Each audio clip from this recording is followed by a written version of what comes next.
শহীদ শরীফ ওসমান হাদী হত্যাকাণ্ডের মূল হোতাকে গ্রেফতারে সরকার তৎপর রয়েছে বলে জানিয়েছে স্বরাষ্ট্র উপদেষ্টা জাহাঙ্গীর আলম চৌধুরী। তিনি বলেন, হত্যাকাণ্ডের তদন্তের ঘটনায় অনেক অগ্রগতি হয়েছে। সচিবালয়ে সরকারি কোর কমিটির বৈঠক শেষে স্বরাষ্ট্র উপদেষ্টা জানান, বিএনপির ভারপ্রাপ্ত চেয়ারম্যান তারেক রহমানের দেশে ফেরার বিষয় নিয়ে নেওয়া হয়েছে নিশ্ছিদ্র নিরাপত্তা ব্যবস্থা। নুরুদ্দিন খানের প্রতিবেদন।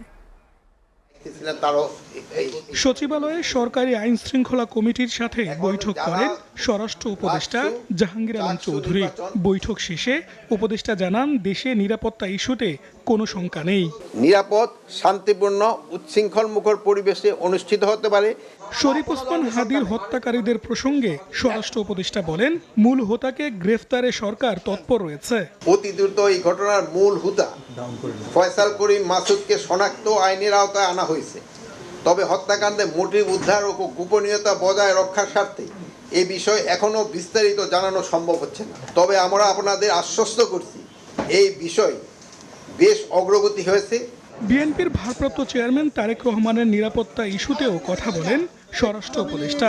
আগামী 25শে ডিসেম্বর 2025 তারিখে বিএনপি ভারপ্রাপ্ত চেয়ারম্যান তারেক রহমান দেশে আগমন উপলক্ষেও সর্বোচ্চ নিরাপত্তা ব্যবস্থা গ্রহণ করা হয়েছে। অপতৎপরতা প্রতিরোধে ব্যবস্থা গ্রহণ, অস্ত্র জমা, অবৈধ অস্ত্র উদ্ধার অভিযান পরিচালনা, সার্বিক পরিস্থিতি ইত্যাদি বিষয়ে আলোচনা করা হয়েছে। এছাড়া নিরাপত্তা ঝুঁকিতে থাকা 20 জনকে গানম্যান দেওয়া হয়েছে বলে জানান জাহাঙ্গীর আলম চৌধুরী। তাদের একটা লিস্ট করা হয়েছে এবং তাদের হাত এই গানম্যান দেওয়া হয়েছে। অনেকে আবার অবশ্য গানম্যান নিতে চায়ও নাই। নুরুদ্দিন খান, এসএটিভি, ঢাকা।